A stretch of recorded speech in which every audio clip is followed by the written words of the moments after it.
জাতীয় প্রেস ক্লাবে জুলাই বিপ্লব প্রত্যাশা ও প্রাপ্তি শীর্ষক আলোচনা সভার আয়োজন করে জিয়া পরিষদ।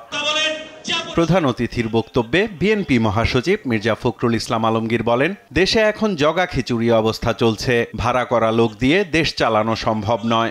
কয়েকজন ব্যক্তিকে দেশ বিদেশ থেকে ভাড়া করে নিয়ে এসে কি দেশ চালানো যায়? যায় না। আমাদের সাধারণ মানুষ তো বোঝেই না যা আনুপাতিক হারের নির্বাচনটা কি।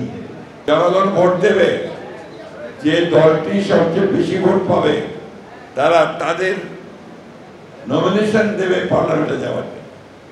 এতে করে আমাদের দেশের সাধারণ মানুষ যারা তাদের এলাকাতে একজন নেতা চায়, প্রতিনিধি চায়, তার কাজগুলো করার জন্য সে একজন নেতৃত্ব খোঁজে, সেটা কোনো মতেই সম্ভব হবে না। এর আগে রাজধানীর সিরডাপ মিলনায়তনে সাবেক তত্ত্বাবধায়ক সরকারের উপদেষ্টা ডক্টর হোসেন জিল্লুর রহমানের লেখা গ্রন্থ প্রকাশ ও আলোচনা সভায় যোগ দিয়ে বিএনপি মহাসচিব বলেন, সবকিছু রাতারাতি বদলে দেয়া সম্ভব নয়। বর্তমান যে রাষ্ট্র কাঠামো আছে এর গুণগত পরিবর্তন দরকার, কিন্তু এটা একদিনে রাতারাতি কোনো সম্ভব নয়। আপনার এটার একটা প্রক্রিয়া দরকার এবং সেই প্রক্রিয়াটা হচ্ছে গণতান্ত্রিক প্রক্রিয়া।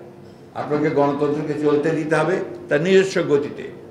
এটাকে আমি এইভাবে ঠিক করবো, এটাকে এইভাবে ঠিক করব, এটাতে গণতন্ত্র ঠিক হয় না।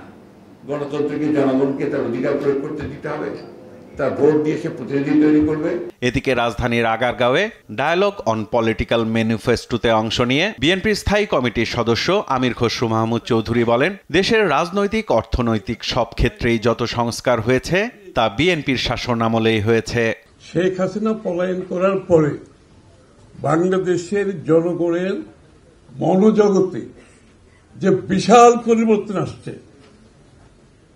সেই পরিবর্তন যারা ধারণ করতে পারবে না, যে রাজনৈতিক দল ধারণ করতে পারবে না, যে রাজনীতিবিদ ধারণ করতে পারবে না, তাদের কোনো রাজনৈতিক ভবিষ্যৎ নাই। সাইফুল রিপন, দেশ টিভি, ঢাকা। তো আমি বলি